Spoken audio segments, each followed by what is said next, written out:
오늘은 함께 나누신 본문을 중심으로 옳고 그름을 분별하라, 옳고 그름을 분별하라 하는 제목으로 잠시 은혜를 나누도록 하겠습니다. 우리 8절을 보시면 슬기로운 자의 지혜, 슬기롭다는 것도 되게 지혜로운 것인데 거기에다가 지혜까지 덧붙였으니 참 지혜 중에 지혜, 이게 뭐냐? 그게 바로 자기의 길을 아는 것이다. 자기의 길을 아는 게 뭐냐라고 했을 때 자기가 이제 앞으로 어떤 진로를 가져야 되고 어떤 직업을 가져야 되고 미래에 대한 어떤 예측을 하는 것인가, 이게 자기의 길을 아는 것인가, 그런 뜻이 아니라 자기의 길을 안다라고 하는 것은 옳고 그름이 무엇인지를 아는 것이 슬기 중에 슬기고 지혜 중에 지혜다. 우리도 왜 살다 보면 참 사리분별을 못한다고 느껴질 때가 있죠. 내 스스로가 나를 볼 때도 야, 너는 왜 이렇게 옳고 그름도 분별할 줄 모르냐. 이게 정말 자기 자신을 향해서 그렇게 꾸짖는 것, 그렇게만 된다면 참 그 사람도 지혜 있는 거죠. 그리고 또 어떤 사람을 볼 때 저 사람은 공부는 참 잘한 것 같은데 삶의 옳고 그름, 정말 이것이 하나님의 뜻인지 아닌지를 왜 분간하지 못할까. 옆에서 이렇게 내 삶은 내가 잘 못 봐도 다른 사람의 삶은 우리가 훈수 둘 때처럼 우리 장기나 바둑을 이렇게 어깨 너머에서 이렇게 보면 직접 내가 둘 때랑 또 다르게 보일 때가 있듯이 다른 사람의 인생을 나 자신은 못 보는데 또 다른 사람의 인생을 볼 때 그렇게 느낄 때가 간혹 있죠. 오늘 8절의 말씀이 슬기로운 자의 지혜, 지혜 중의 지혜는 사실은 뭐냐면 옳고 그름이 무엇이냐 하는 것을 분별하는 것이다. 그럼 반대는 무엇이겠습니까? 미련한 자의 어리석음음. 여기 미련한 것도 어리석은데 거기에 또 어리석음이니까 가장 미련한 것은 속이는 것이다. 이 속이는 것은 여러분 이게 목적어가 없어요. 뭘 속이는지. 그럼 이제 두 가지가 다 가능합니다. 더 나아가서는 세 가지도 가능합니다. 첫 번째는 뭐예요? 나 자신을 속이는 것입니다. 나 자신을 속인다는 건 아까 말씀드린 것처럼 이게 잘못됐다라고 하는 것을 아는데 스스로에게 체면을 걸듯이 그냥 그렇게 살아. 너 혼자 왜 그래? 아는데 스스로를 속이는 것이죠. 모두가 다 그런데 너 하나 그런다고 점점점. 이건 스스로를 속이는 것입니다. 또 두 번째로 누구를 속일 수 있겠습니까? 그렇죠. 타인을 속일 수 있는 것입니다. 나를 속이듯이 다른 사람을 또 속일 수 있습니다. 어떻게 속이는지는 우리가 너무 잘 알죠. 예를 들어서 바르게 지도해야 되는데 또 그것이 아니라고 얘기해야 되는데 살다 보면 저도 그럴 때가 있어요. 몰라 하고 내가 저 사람한테 잘못된 걸 지적을 하나. 괜히 저 사람하고 나랑 관계만 나빠지지. 그 관계를 깨지 않기 위해서 저 사람의 잘못을 내가 그냥 지적하지 않음으로 인해 저 사람을 어떻게 보면 속이는 것이 되는 것이죠. 그런 면에서 미련한 자의 어리석음은 먼저는 자기 자신을 속이는 것이고 둘째는 타인을 속이는 것이고 또 궁극적으로는 뭐예요? 하나님까지도 속이려고 하는 것이죠. 그것이 바로 8절이 말하는 그런 의미입니다. 두 번째로 그러면 여러분 9절을 보시죠. 사리분별, 어떤 면에서 사리를 분별을 해야 되는가? 우리 9절 보시면 이 9절 번역이 사실 까다롭습니다. 보시죠. 미련한 자는 죄를 심상히 여겨도, 심상히 여긴다. 우리 자주 쓰는 단어는 아니지만 그래도 이 생활하다 보면 야, 저 친구 심상치 않다. 심상치 않아. 심상치 않다가 무슨 뜻입니까? 약간 이상하다, 비범하다, 또는 좋게 말하면 뭐 비범하다는 뜻이고, 어쨌든 이 심상하다라고 하는 말은 대수롭지 않게, 대수롭지 않다 이런 뜻인데, 심상히 여긴다 그러면 대수롭지 않게 여긴다 이런 뜻입니다. 그러면 미련한 자는 죄를 어떻게 여기는 거예요? 대수롭지 않게 여기는 것이다. 그냥 뭐 늘 있는 일. 근데 이게 이제 원문을 보면 미련한 자들입니다. 원문은 복수고, 그 다음에 심상히 여긴다, 요거는 단수예요. 우리말은 동사가 단수형이, 그 단수형, 복수형이 따로 구분되지 않아요. 우리말은. 그러나 히브리어나 뭐 영어, 뭐 이쪽 말은 주어에 따라서 동사가 달라요. 주어가 여러 명이면 동사가 다르고, 주어가 하나면 동사가 똑같은 건데도 달라집니다. 그러니까 원래 정확하게 이걸 번역하면 이렇게 번역을 해야 됩니다. 이 죄. 근데 이게 이제 죄라고 하는 단어를 찾아보니까 이게 이제 레위기에 사용되는 단어인데, 속죄죄, 속건죄, 아샴이라는 단어인데, 이게 이제 제사에 사용되는 단어예요. 속죄죄, 속건죄. 그러니까 직역을 한번 해보면 이렇습니다. 미련한 자는 죄를 심상히 여긴다. 이거를 직역을 하면 속죄죄, 속건죄는 미련한 자들을 비웃는다 이런 뜻입니다. 직역을 하면 비웃다, 조롱하다 이런 뜻이거든요. 이게 무슨 뜻일까? 속죄죄가 미련한 자들을 막 비웃어요. 여러분, 속죄죄, 속건죄, 레위기에 보면 이 두 가지 제사는 여러분 언제 드리는 제사입니까? 죄를 지으면 죄에 대한 용서를 받기 위해 드리는 게 속건죄, 속죄죄예요. 잘못을 했어요? 그러면 그것을 하나님 앞에 용서받기 위해서 드려요. 때로는 여러분 아시는 것처럼 어떤 잘못을 하면 그것을 용서받기 위해서는 거기에 잘못한 거에 대한 보상까지 해야 돼요. 뭐 예를 들어 누구 물건을 훔쳤다, 그래서 나중에 드리게 되면 몇 배의 보상을 해줘야 되는 경우도 있어요. 그러니까 여러분, 이 속죄죄, 속건죄는 잘못된 것을 바로잡기 위해서 하나님께서 우리 인간에게 베푸신 은혜의 수단입니다. 잘못된 것을 그대로 두고 그냥 이렇게 살아가는 것, 그것은 하나님이 원하는 게 아니란 말이죠.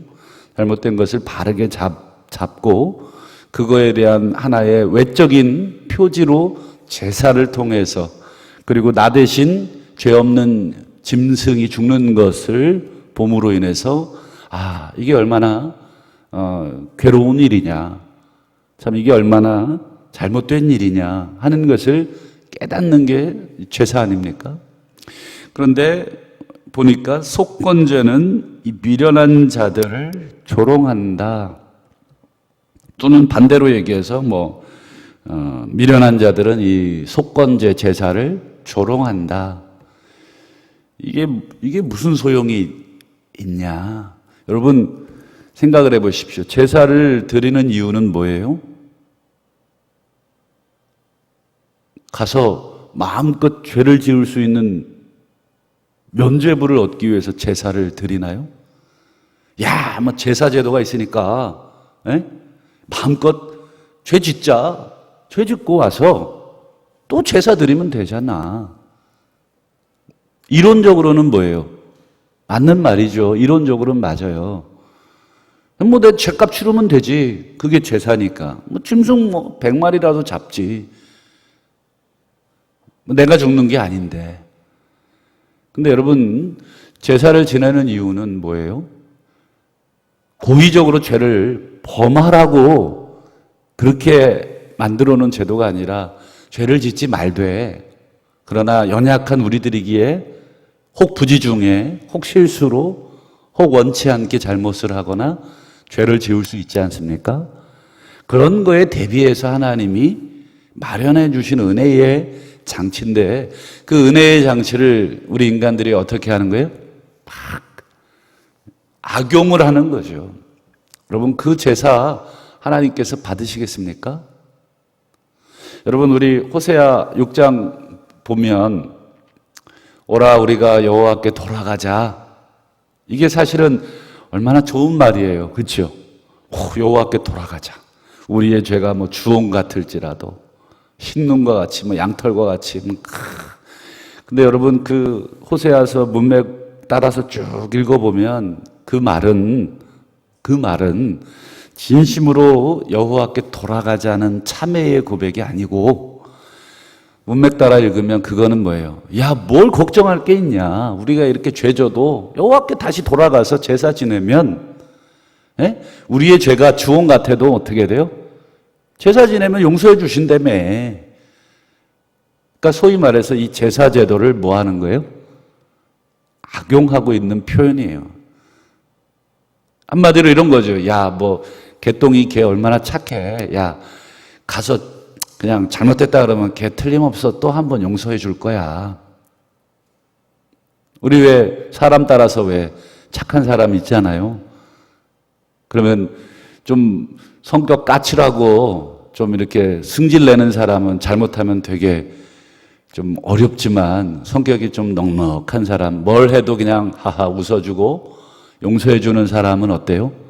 그 사람한테 잘못해도 뭐 걔는 내 손 안에 있어. 걔 가서 밥 한 번 사주면 헤헤거리를 해야 걔는 내 편이야.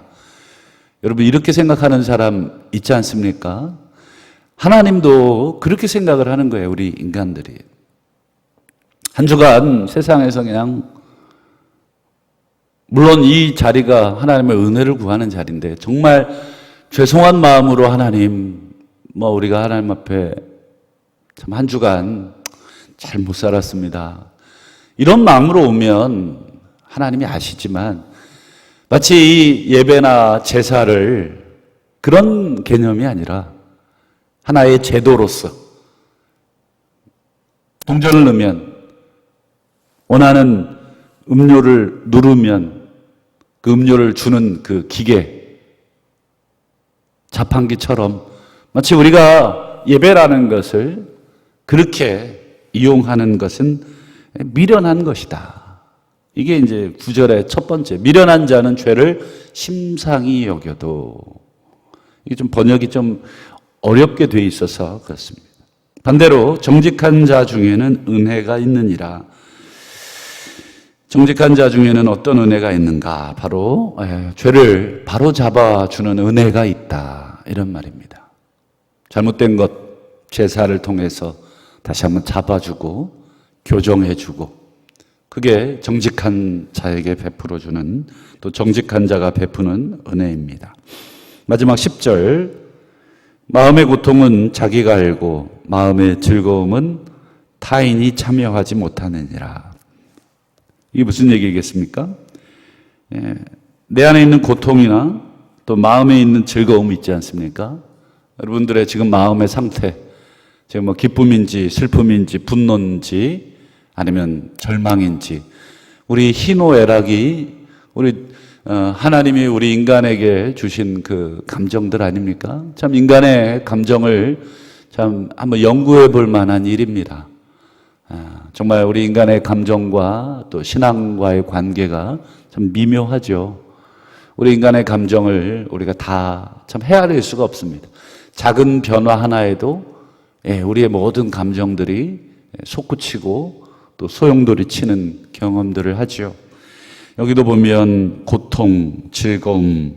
근데 문제는 뭐냐면 타인이 참여하지 못하고 자기 자신만 안다는 거예요. 여러분, 아무도 내 감정을 진정으로 이해해 줄 수 없다 하는 거예요. 그냥 그러냐, 쟤 지금 슬프지, 얼마나 힘들까. 말은 우리가 위로할 수는 있어도 진짜 그 고통에 참여할 수 있는 사람은 오로지 자기뿐이라는 거죠. 그래서 우리는 서로의 마음을 잘 모를 때가 많아요. 그렇죠? 하지만 여러분 잠언 16장 2절, 21장 2절 보면 하나님이 계속 심령 그리고 마음 이런 단어를 사용하시는 것을 보게 돼요. 하나님이 심령을 그리고 우리의 마음을 이렇게 보신다. 우리의 마음의 어떤 상태, 우리 마음에 뭐가 있는가. 사람들은 같이 사는 우리 배우자라도 저 사람이 지금 어떤 마음일까, 저 사람이 어떤 느낌일까 잘 모를 때가 있어요. 그렇지만 하나님은 우리가 일어나는 우리 마음의 미묘한 변화들, 또 생각의 어떤 그런 요동들 이런 것들을 다 감찰하신다. 그래서 여러분 선지자 예레미야가 참 억울한 일을 많이 당했죠. 여러분 예레미야가 활동하던 시절에는 이스라엘의 죄악이 극에 달했습니다. 그래서 하나님이 하필 좋은 시절에도 참 좋은 시절에는 선지자들을 잘 안 보내주시는 것 같아요. 그래서 이 죄악이 가득한 시절에 선지자들을 보내는데 그 중에 하나가 예레미야 아닙니까? 예레미야가 줄기차게 얘기했던 게 뭐예요? 하나님이 너희들을 심판하신다. 하나님이 우리들을 심판하신다. 거기는 자기 자신도 포함이 돼요. 하나님이 우리를 포로로 사로잡아 가신다. 그래서 여러분 예레미야가 동족들에게 여러 번 매도 맞고 여러 번 갇히기도 하고 여러 번 죽을 뻔해요. 그리고 실제로 자기가 예언한 대로 바벨론 포로로 잡혀갔을 때 본인도 사슬에 매여서 끌려갔던 사람 중에 하나였습니다. 그때 예레미야가 그때 당한 억울함, 원통함, 본인이 참 선지자로서 하나님이 하라 하시니 그 말을 했음에도 불구하고 마음은 그렇지 않은 거예요. 본인도 괴롭고 본인도 억울하고 왜 하나님이 나에게 이런 나쁜 역할이죠. 자기 민족을 배반하는 그런 역할을 맡기셨는가. 그래서 예레미야 11장 20절을 보시죠. 공의로 판단하시며 사람의 마음, 여기도 똑같습니다. 마음을 감찰하시는 만군의 여호와, 나의 원통함을 누구에게 하렵니까? 주께. 그들에 대한 주의 보복을 내가 보겠습니다. 여기서 중요한 말은 이 원통함을 주께 아랜다 하는 말입니다. 예레미야도 아마 수많은 사람들 붙들고 자기의 원통함을 하소연할 수도 있었겠고 또 하고 싶었겠지만 궁극적으로 뭐예요? 사람은 자기의 원통함을 풀어줄 수 있는 능력이 없습니다. 우리가 살면서 더 느끼는 것은 사람은 여러분 내게 그 억울함을 풀어줄 만한 힘이 없다 하는 것을 보게 되죠. 그래서 예레미야는 자기의 원통함을 주께 아뢰죠. 그게 참 기도고 그게 예레미야의 눈물이죠. 그래서 예레미야는 눈물의 선지자. 그래서 예레미야 애가도 여러분 읽어보시면 짧지만 민족을 호되게 야단하고 그리고 돌아서서는 혼자 눈물로 그들의 죄악을 놓고 기도하는 그런 모습들 보죠. 말씀을 맺겠습니다. 첫째, 오늘 우리에게 일어나는 일들을 잘 분별하시기를 바랍니다. 기도와 말씀을 중심을 하셔야 합니다. 여러분 기도하고 여러분 수시로 말씀을 묵상하고 또 살면서 말씀을 자꾸 꺼내셔야 합니다. 생각하시고 하나님의 뜻을 계속 물으셔야 합니다. 하나님의 뜻이 무엇인지 묻고 또 물으셔야 합니다. 그리고 말씀을 항상 읽으셔야 하나님의 선하신 뜻이 무엇인지를 분별할 수 있습니다. 두 번째, 우리 잘못된 것은 바로잡으시기를 바라고 또 바로잡아주는 은혜도 베푸시기를 바랍니다. 마지막으로 사람에게 여러분 아무리 하소연해도 결국 사람은 우리를 궁극적으로 도울 능력이 없습니다. 믿었던 사람들 여러분 다 등 돌린다고 억울해하지 마시고 세상에 믿을 놈 하나 없다. 여러분 뒤늦게 후회하지 마시기를 바랍니다. 그것은 사람을 불신하고 사람을 배척하라는 의미가 아닙니다. 어리석게 사람에게 뭔가 도움을 얻을 수 있을까? 이 사람, 저 사람, 내 감정을, 내 억울함을 호소하는 그런 일을 멈추고 오직 우리의 마음을 창조하시고 우리의 마음을 감찰하시는 하나님께만 예레미야처럼 억울함이 있거든 답답함이 있거든 아뢰시는 지혜가 있기를 소망합니다.